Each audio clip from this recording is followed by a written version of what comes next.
মূল মাখাজ, মূল আলোচ্য সূচি, এই বিষয়ের আলোকে আল্লাহ পাক আমাকে বলার, আপনাদেরকে শুনে আমরা সবাই মিলে আমল করার তৌফিক দান করুক। সবাই বলি আমিন। প্রথমে এই বিষয়টুকু নির্ধারণের কারণটুকু আপনাদের সামনে তুলে ধরতে চাই। আপনারা দেখছেন সমাজের মধ্যে মারামারি, হানাহানি বিদ্যমান। একটা সময় এমন ছিল যে মানুষ পাখি মারতে ভয় করত। কি মারতে ভয় করত? পাখি মারতে ভয় করত। এবং ইসলামের দৃষ্টিকোণে আপনি চাইলেই যে কোনোভাবেই পশু হত্যা করে খেতে পারবেন না। ইসলামী শরীয়তের মেসেজ, সমুদ্রের সুন্দরবনে গিয়ে যে আপনি একটা হরিণ মেরে খেয়ে ফেলবেন, বিষয়টা এরকম নয়। এটারও একটা নীতিমালা আছে। এই জন্য সহিহ বুখারী শরীফ থেকে শুরু করে সিহা সিত্তার যে হাদিসের গ্রন্থ সহ তাবকাতের যত গ্রন্থ আছে, সব জায়গায় একটি অধ্যায় দৃশ্যমান। এই অধ্যায়ের নাম হচ্ছে কিতাবুস সাইদ, অর্থাৎ হচ্ছে শিকারের অধ্যায়। কিসের অধ্যায়? আপনি যেন তেন শিকার করতে পারবেন না বলেই ওটার নীতিমালা রসুল আকরাম দিয়েছেন। তো একটা সময় মানুষ পাখি মারতে ভয় করত, এখন মানুষ মারতে ভয় করে না। কি বলেন, ঠিক কিনা? একটা সময় মানুষ পাখি মারতে ভয় করত, এখন মানুষ মারতে ভয় করে না। একটা সময় মানুষের জীবের প্রতি দয়া ছিল, এখন মানুষের প্রতি দয়া দেখা যায় না। কি বলেন, ঠিক কিনা? এই জন্য একটি প্রসিদ্ধ কালাম আছে, আপনারা ওলামায়ে কেরামের জবানে এটুকু শুনেছেন নিশ্চয়ই, যে একজন বেশ্যা নারী যার জাহান্নামে যাওয়া রীতিমতো নিশ্চিত, সেরকম একজন অপকাজে লিপ্ত, অশ্লীল কাজে লিপ্ত একজন নারী, সে কূপের ধারে পানি পান করতে গিয়েছে। পানি তুলছে নিজের মতো করে, নিজে খাবেন, কিন্তু পানি যেহেতু একটু নিচেই পড়ে আছে, সেই মহিলা নিজের জন্য পানি সংগ্রহ করতে পারলেও, নিজের তৃষ্ণা নিজে নিবারণ করতে পারলেও, পরক্ষণেই পাশে দাঁড়িয়ে আছে একটি কুকুর, যে পানির তৃষ্ণার্তে তার জিহ্বা বেরিয়ে আসছে, কিন্তু সেই কুকুরের এইটুকু সুযোগ নাই কূপ থেকে নিয়ে এসে পানি পান করবে। এরকম একটা কঠিন মুহূর্তে কুকুরকে পানি পান করানোর যেই জিম্মাদারি, ওই অপকাজে লিপ্ত বাহ্যিক দৃষ্টিতে সেই বেশ্যা নারী নিজের মোজা দিয়ে কূপ থেকে পানি নিয়ে কুকুরকে পান করিয়ে কুকুরের তৃষ্ণা নিবারণ করেছেন। হাদিসে মুকাদ্দাসায় নবী জানিয়ে দিয়েছেন, শুধুমাত্র এই একটা আমল করার কারণে ওই বেশ্যা নারী জান্নাতে যাবে। আরো জোরে বলেন সুবহান। বোঝাতে চাচ্ছিলাম যে মানুষ জীবের প্রতি যে দয়া, একটা সময় মানুষ সেটা রাখত, কিন্তু এখনকার চিত্র উল্টো হয়ে গেছে। মানুষ বাসায় বিড়াল পুষে প্রতিবেশীকে কষ্ট দেয়। কি বলেন, ঠিক কিনা? বিড়ালের খাবার আছে, পাশে দেয়ার মতো প্রতিবেশীর জন্য তরকারি নাই। ঠিক কিনা? অথচ রসুল আকরাম সাল্লাল্লাহু আলাইহি ওয়াসাল্লাম এই বিষয়ে বারবার সতর্ক করেছেন উম্মতদেরকে, ও আমার উম্মতেরা, তোমার ডানে 40 ঘর, বামে 40 ঘর, সামনে 40 ঘর, পেছনে 40 ঘর, আরেকটি মত আছে যে তোমার চারপাশের 40 ঘর তোমার প্রতিবেশীর আওতাভুক্ত, কাজেই তুমি প্রতিবেশীর হকের ব্যাপারে সাবধান হয়ে যাও। কেন? বলে একদা জিবরিল আমিন আমার কাছে এসেছে পেগাম নিয়ে, প্রতিবেশীর অধিকার নিয়ে, প্রতিবেশীর হক নিয়ে। আমাকে এত বলছে, আমি এক পর্যায়ে মনে করলাম যে প্রতিবেশীকে আমার ওয়ারিস বানিয়ে দেবে, মনে হচ্ছে যেন আমার বংশ বানিয়ে ফেলবে এদেরকে। প্রতিবেশীর হক এত গুরুত্বপূর্ণ। হাবিবে কিবরিয়া বলেছেন, উম্মত আমার, তরকারি দেওয়ার সুযোগ নাই, মন খারাপের কোনো কারণ নাই, তুমি তোমার তরকারি কম হলেও ঝোল বাড়িয়ে তোমার প্রতিবেশীকে দাও। কিন্তু আমরা নিজের বাসার পোষা প্রাণী বিড়ালের খাবার আনছি, আমরা কুকুরের খাবার আনছি, আমরা আমাদের পাখিগুলোর খাবারের ভালো ভালো ব্যবস্থা করলেও প্রতিবেশীর জন্য ঝোল বাড়িয়ে তরকারি পাঠানোর এই মন মানসিকতা আমরা রীতিমতো হারিয়ে ফেলেছি। কি বলেন, ঠিক কিনা? কাজেই সেজন্য বললাম যে অসাম্প্রদায়িক বাংলাদেশ গড়তে পরস্পরকে ভালোবাসা জরুরি। আপনি শুধুমাত্র মুসলমানকে ভালোবাসবেন বিষয়টা এরকম নয়। মানব দৃষ্টিকোণ থেকে, মানবিকতার কাছ থেকে আপনি অমুসলিমদেরকেও ভালোবাসতে হবে। ইসলাম আপনাকে এই শান্তির বার্তা দেয়। কি বলেন, ঠিক কিনা? রাসূল আকরাম সাল্লাল্লাহু আলাইহি ওয়াসাল্লামের কাছে ক্ষমতা ছিল, যশ ছিল, সব ছিল। মক্কা বিজয়ের দিনে সবাই গ্রেফতার, কাফেররা। আল্লাহর নবী চাইলেই সবাইকে ফাঁসির কাস্টে ঝুলিয়ে দিয়ে ওখানেই কাফেরদের ইতিহাস শেষ করতে পারতেন। হাবিবে কিবরিয়া সেই জাতি যারা নবীকে সর্বোচ্চ কষ্ট দিয়েছেন, সর্বোচ্চ কষ্ট দিয়েছেন। কি কষ্ট? কেউ নবীর গায়ে আঘাত করেছেন, কেউ বা আবার রহমাতুল লিল আলামিন সিজদায় গিয়েছে, ওটের নারী বুড়ি তুলে দিয়েছেন, যে নবী ইশারা করলে চাঁদ দ্বিখণ্ডিত হয়ে যায়, যে নবী চাইলে সূর্য ডুবে যাওয়ার পরে ফিরে আসে।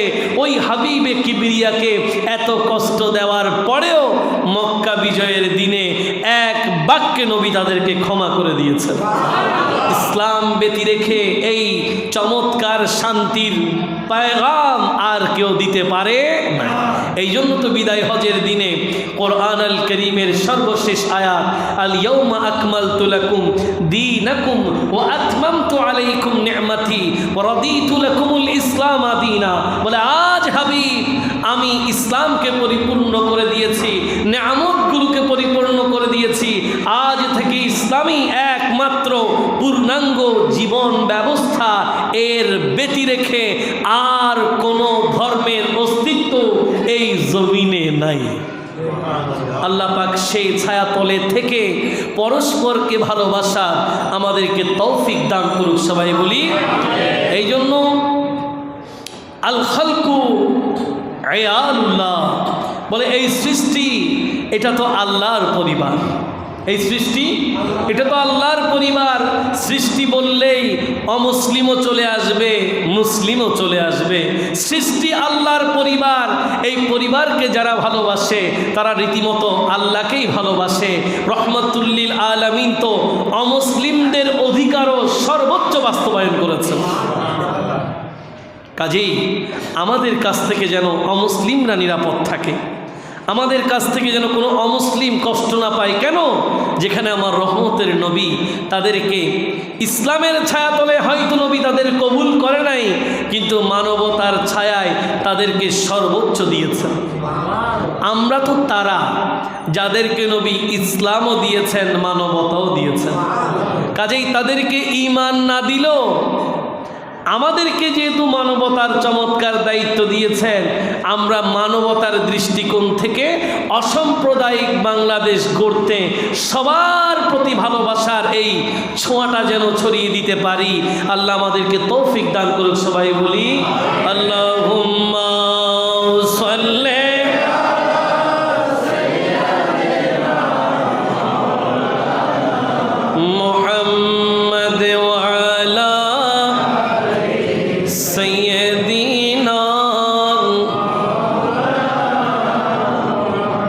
ছোট্ট একটি আয়াতে মুকাদ্দাসা তিলাওয়াত করলাম।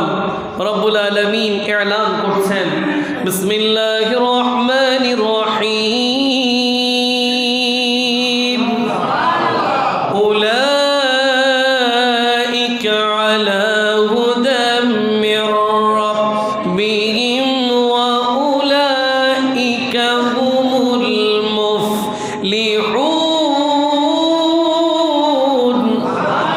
রব্বুল আলামিন বলছেন, রবের পক্ষ থেকে তারাই হিদায়াতের উপরে প্রতিষ্ঠিত এবং তারাই সফল কাম। জোরে বলেন সুবহান। আল্লাহ পাক কিছু চমৎকার বৈশিষ্ট্য দিয়েছেন কোরআনুল কারীমের সূরা বাকারার শুরুর 4 আয়াতের মধ্যে। আল্লাহ বলেছেন, আলিফ লাম মিম, এটা সেই কোরআন, সেই কিতাব যেটার মধ্যে কোনো সন্দেহ নাই। এই কোরআন নিশ্চয়ই নিশ্চয়ই মুত্তাকি বান্দাদের জন্য হেদায়াত। এরপরে বলেছেন, যারা গায়েবের প্রতি বিশ্বাস করে, এক আল্লাহর প্রতি অবিশ্বাসে, আল্লাহকে না দেখে বিশ্বাস করে, ঈমান আনে, পরকালের প্রতি বিশ্বাস স্থাপন করে। রব্বুল আলামিন বলেন, আরও তারা যারা নবীজিকে বিশ্বাস করে, নবীজির উপরে যা নাজিল হয়েছে তাও বিশ্বাস করে, নবীর পূর্বে যারা দিন ও মাযহাবে মিল্লাতের খেদমতে যত নবী রাসূল এসেছেন রিসালা সহকারে, তাদের প্রতিও ঈমান আনে। আল্লাহ বলেন, তারাই হিদায়াতের উপরে আছে, তারাই সফল কাম, তারাই সফল হবে যারা ইসলামের পঞ্চশাখার প্রতি বিশ্বাস করে। কিন্তু হ্যাঁ, আপনি নামাজ পড়েন, আপনি রোজা রাখেন, আপনি হজ করেছেন বারবার, আপনি যাকাত দিয়েছেন অনেকবার, আপনি সত্য বলেন, মিথ্যা থেকে দূরে থাকার চেষ্টা করেন, মসজিদে সময় কাটান, জিকির আজকার দুরূদ শরীফ আপনার দৈনন্দিন কাজ, কিন্তু আপনার প্রতিবেশীর হক আপনার মধ্যে থেকে গেছে, আপনার আত্মীয় স্বজনের হক আপনার মধ্যে থেকে গেছে, আপনার ভাইয়ের জায়গা আপনার ভেতরে থেকে গেছে, আপনার বোনের জায়গা আপনার ভেতরে থেকে গেছে। এক কথায় পরের হক আপনার ভেতরে আছে। আপনার জিহ্বা, আপনার হাত থেকে আপনার আপনজন দূরবর্তীরাও নিরাপত্তা পায় না। আপনি মুসলমান নন। কেন?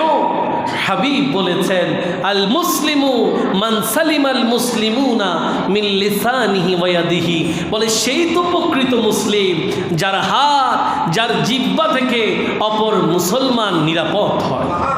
কিন্তু দেখেন আজকের বাংলাদেশের পরিস্থিতি, আপনি স্ক্রল করেন, টিভি বলেন আর অনলাইন পোর্টাল বলেন, প্রতিনিয়ত হতাহতের ঘটনা আছে না নাই? আমার দেশের মধ্যে এমন কলঙ্কের ইতিহাসও আছে যেখানে ভাইয়ের হাতে ভাই খুন হয়, যেখানে ছেলের হাতে বাবা খুন হয়, যেখানে সন্তানের হাতে মা খুন হয়, যেখানে স্বামীর হাতে স্ত্রী, যেখানে স্ত্রী সহ পরকীয়া প্রেমিকের হাতে স্বামীর খুন হয়। কি বলেন ঠিক কিনা? এই সবগুলো মিলে একটাই ঘটনা, আমাদের ভিতর থেকে নবী প্রেম উঠে গেছে বলেই আমাদের হৃদয় হিংস্র হয়ে গেছে। আপনি আপনার হৃদয় থেকে নবীজির ভালোবাসা তুলে ফেলুন, বাকি সব জায়গায় আপনি হিংস্র হয়ে যাবেন। আপনার ভেতরে দয়া বলতে আর বাকি থাকবে না। এই জন্য তো আমি সব সময় বলি, মাওলা আলী বলেছেন, আদিবু আওলাদাকুম আলা সালাসি খিসাল, তোমরা তোমাদের সন্তানদেরকে 3টা শিক্ষা অবশ্যই দাও। কেন? ছোটবেলায় তো সে নরম মাটি, যেটা বানাতে চাইবে সেটাই হবে। কাজেই ওই সময় মেসেজটা দিয়ে দাও। কয়টা? বলে 3টা মেসেজ। 1 নাম্বার, হুব্বু নবিয়িকুম, তোমার নবীর ভালোবাসা তোমার ছোট্ট শিশুর অন্তরে ফিট করে দাও। এরপরে বলে নবীর পরিবারের ভালোবাসা, আহলে বাইতে রসুলের ভালোবাসা দিয়ে দাও, যেন কোনোদিন ঈমান ধ্বংস না হয়। 3 নম্বরে কোরআন তিলাওয়াতের ভালোবাসা তার ভেতরে দিয়ে দাও।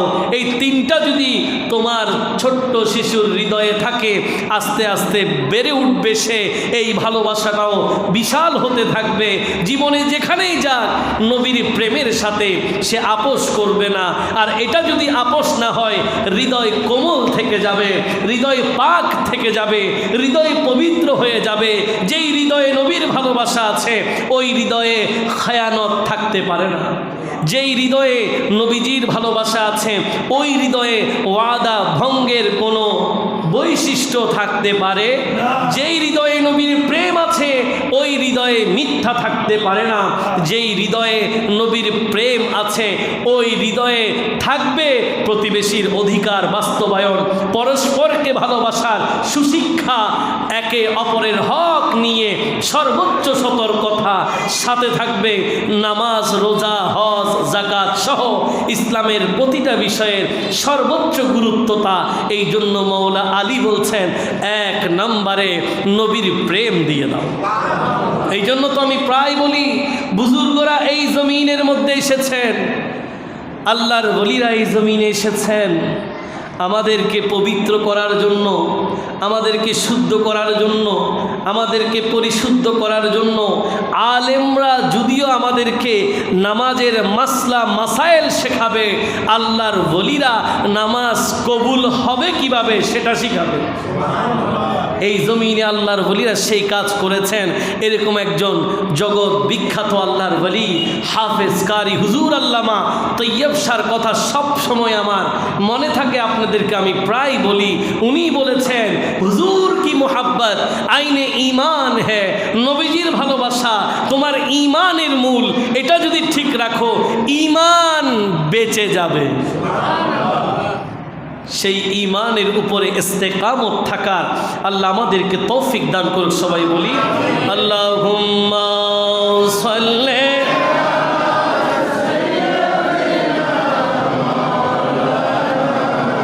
মুহাম্মাদ ওয়া আলা সাইয়্যিদিনা।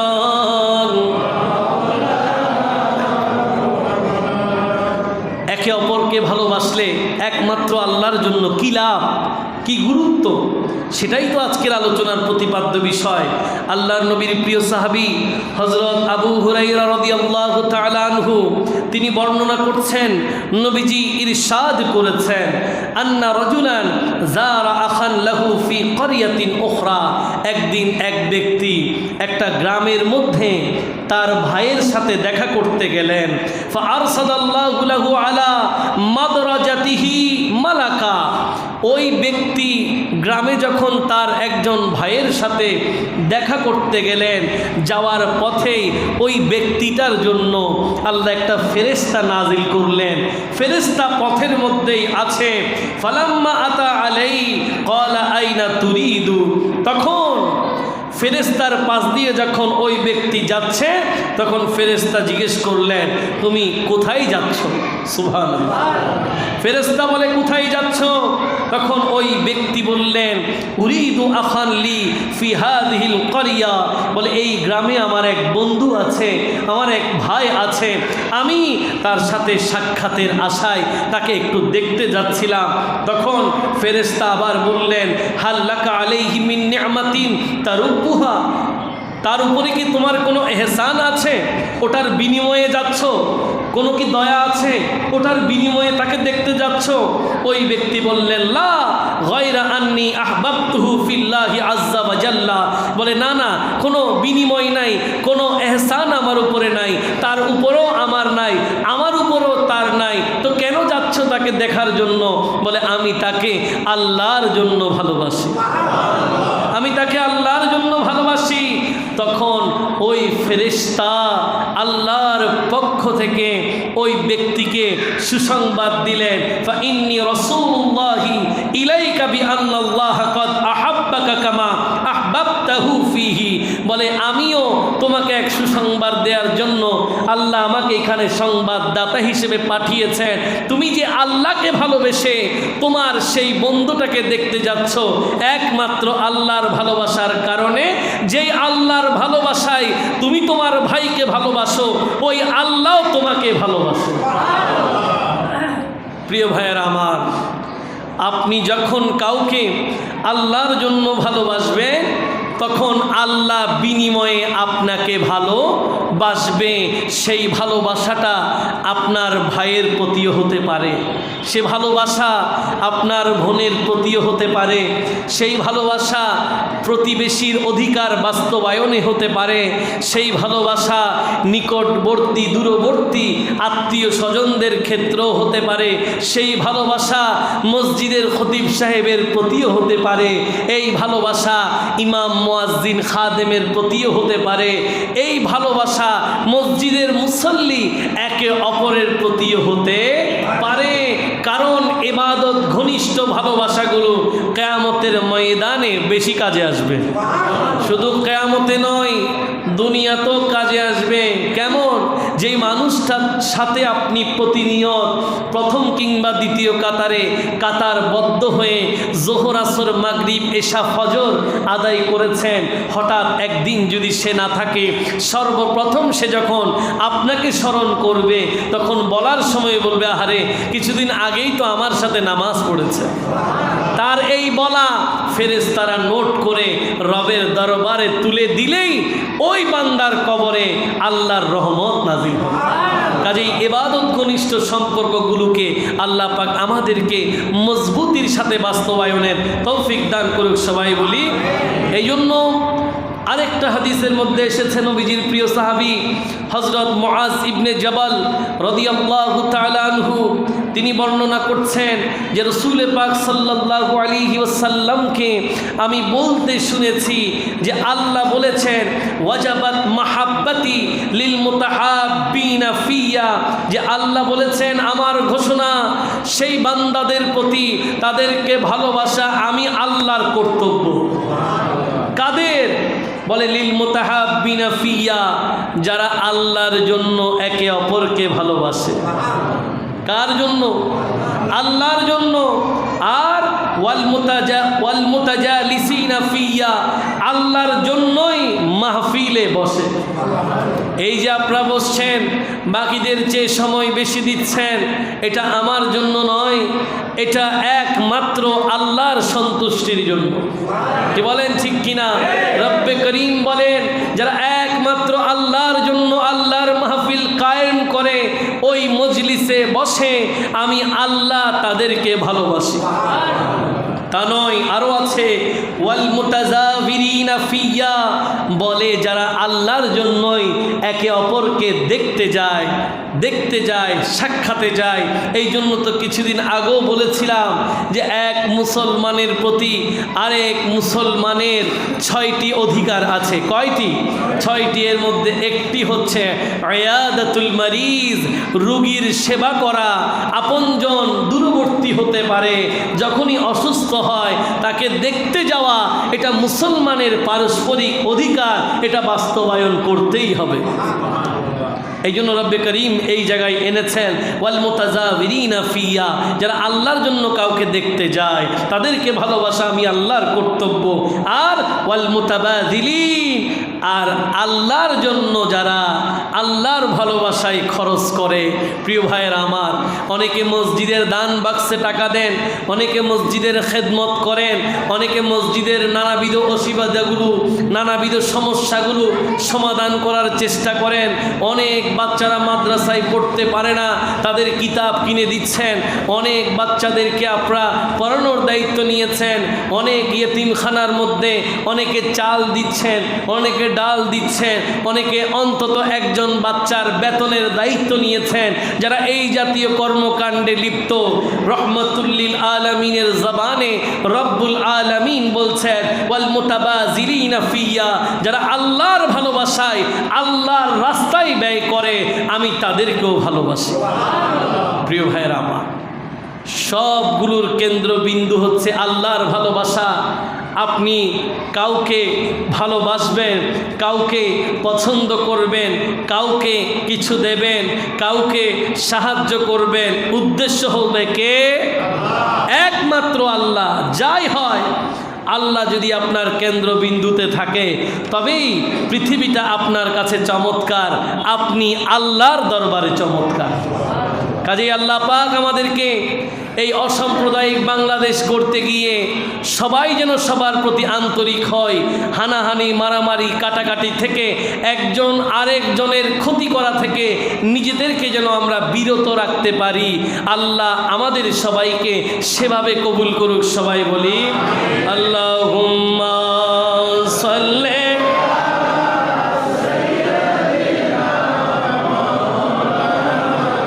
মুহাম্মদ ওয়া আলা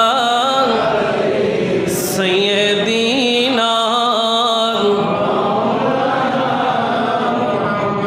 যারা বুজুর্গ আলেমে দ্বীন ছিলেন, আল্লাহর আউলিয়া ইকরাম ছিলেন, এরা তো মানুষের হকের ব্যাপারে বড় সতর্ক। আমরা যেখানে একজন আরেকজনকে আঘাত করি, কষ্ট দিই, ওই জায়গায় তারা কত সতর্ক, এটা আমার এই বক্তব্যে আপনি বুঝতে পারবেন। আমাদের মাযহাবের ইমাম আজম আবু হানিফা রাদিয়াল্লাহু তাআলা উঁচু আওয়াজে বলেন সুবহান। আমাদের ইমামে আজম, যিনি আমাদের মাযহাবের ইমাম, ইনি এমন ইমাম যিনি বাকি মাযহাবের ইমামদের চেয়ে এগিয়ে, যিনি ছিলেন তাবেঈ। জোরে বলেন সুবহান। ইমাম আজম আবু হানিফার জীবনী থেকে এক টুকরো আপনাদেরকে শোনাতে চাই।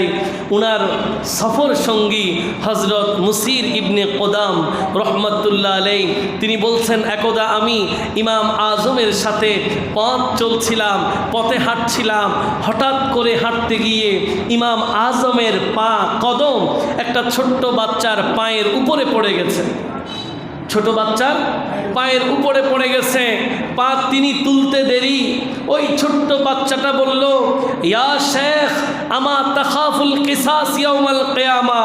ওহে সম্মানিত মুরব্বী, কাল কিয়ামতের ময়দানে এই কদমের হিসাব আমি আপনার বদলা কিয়ামতের ময়দানে নেব। বাচ্চাটা বলেই দিলেন যে এটারও হিসাব কিয়ামতের ময়দানে নেওয়া হবে। হযরত মুসির ইবনে কোদাম বলেন, যেই মাত্র ছোট্ট বাচ্চা ওই বাচ্চা সুলভ কথাটুকু বললেন যে পায়ের চাপ যেটা ভুলক্রমে হোক অনিচ্ছায় হোক আমার গায়ের উপরে পড়েছে, এটার হিসাব, এটার বদলা কিয়ামতের ময়দানে নেওয়া হবে। এটা শুনতে দেরি হযরত মুসির ইবনে কোদাম বলেন, ইমাম আজম আবু হানিফা এই কথা শুনে বেহুশ হয়ে গেলেন। বেহুশ হয়ে গেলেন। অনেকক্ষণ বেহুশ হওয়ার পরে, হুশ আসার পরে আমি মুসির ইবনে কোদাম আশ্চর্য হয়ে গেলাম। এত বড় যুগের শ্রেষ্ঠ আল্লাহর ওলি, এত বড় ইসলামিক স্কলার, একটা বাচ্চার কথাই তিনি এভাবে পড়ে যাবেন, কারণ কি? আমি কারণ জানতে চাইলাম, হুজুর বাচ্চাটা এমন কি বলল যে আপনি পড়ে গেলেন, বেহুশ হয়ে গেলেন অনেকক্ষণ? বলে, আমার মনে হচ্ছিল এই বাচ্চার কথাটা মনে হচ্ছিল যে আল্লাহ গায়েব থেকে আমাকে সতর্ক করছেন।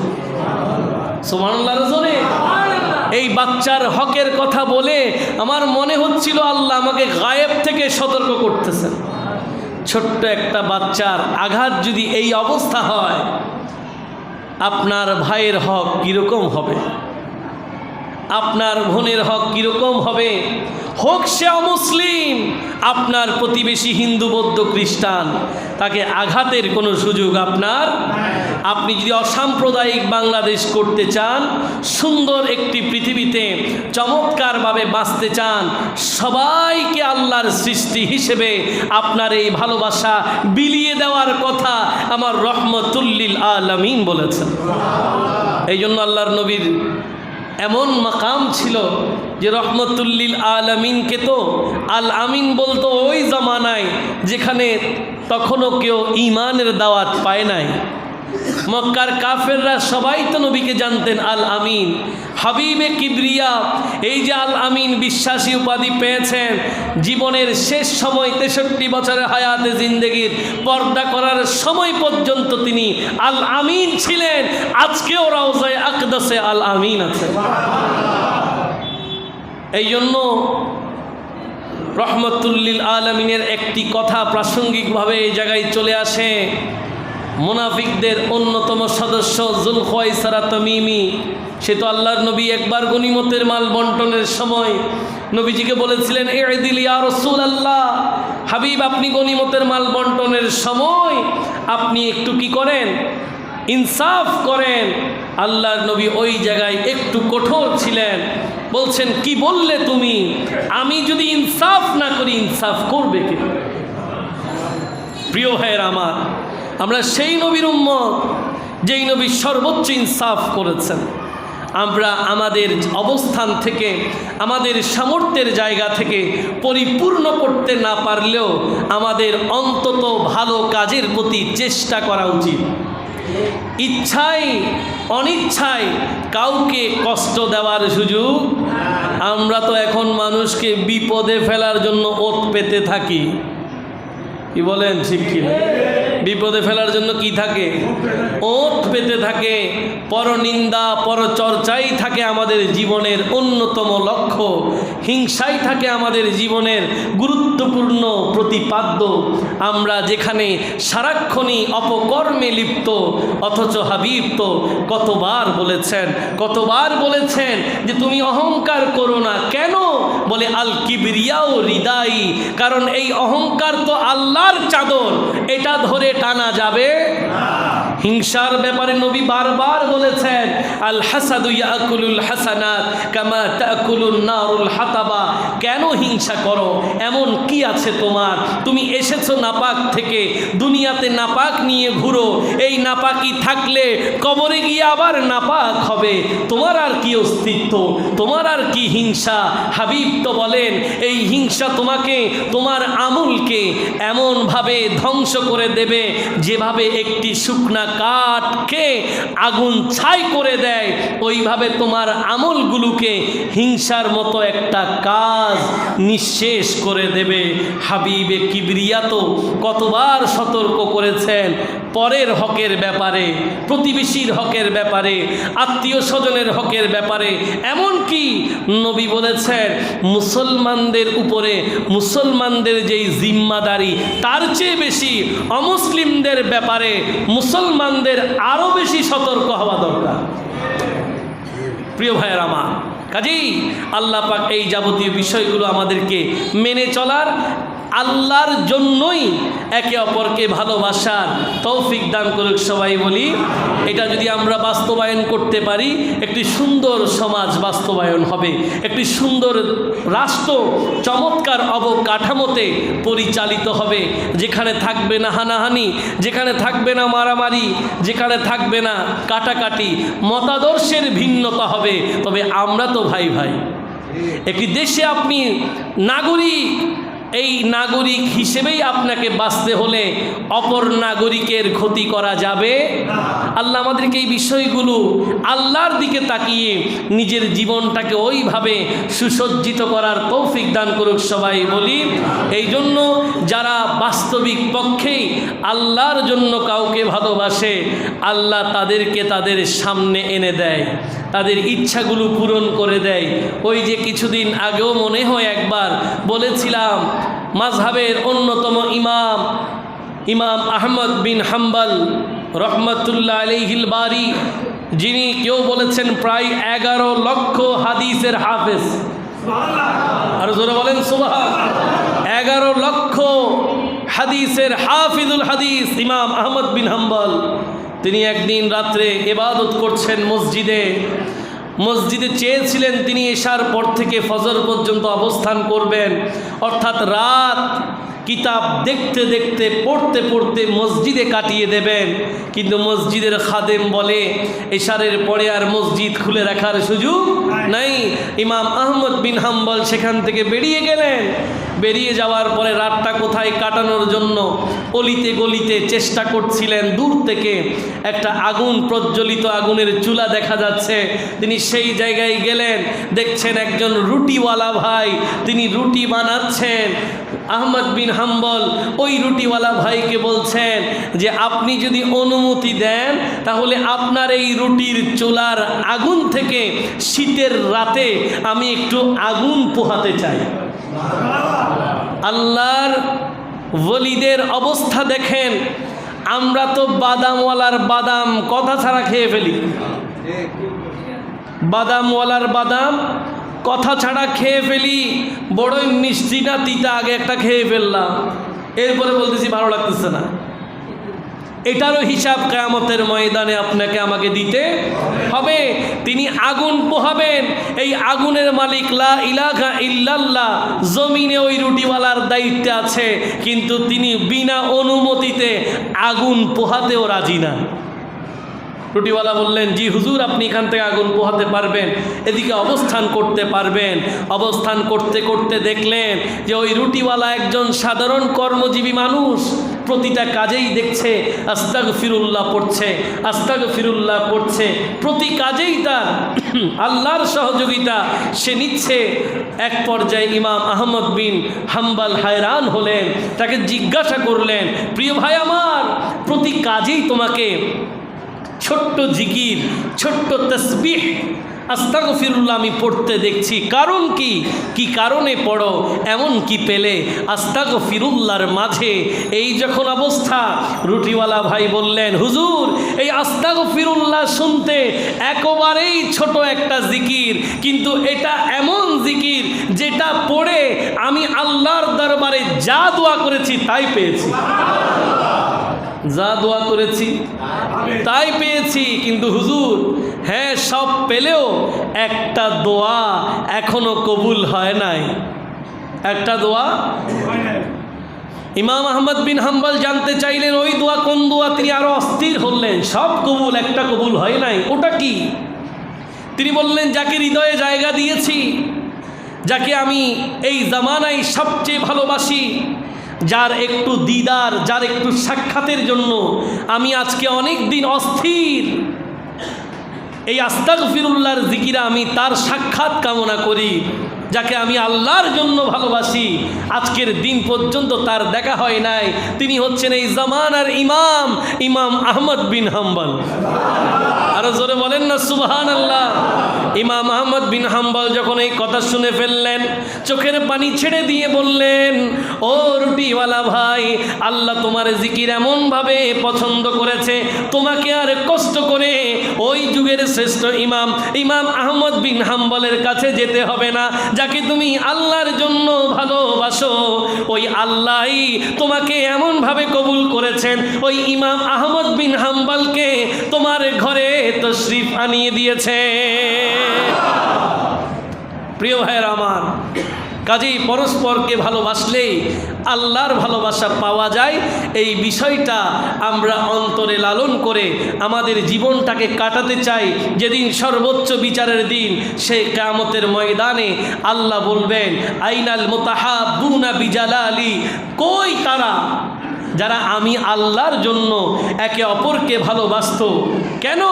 আল ইয়াউমা উযিল্লুহুম ফি যিল্লি ইয়াউমা লা যিল্লা ইল্লা যিল্লি, তারা আজকে কোথায়?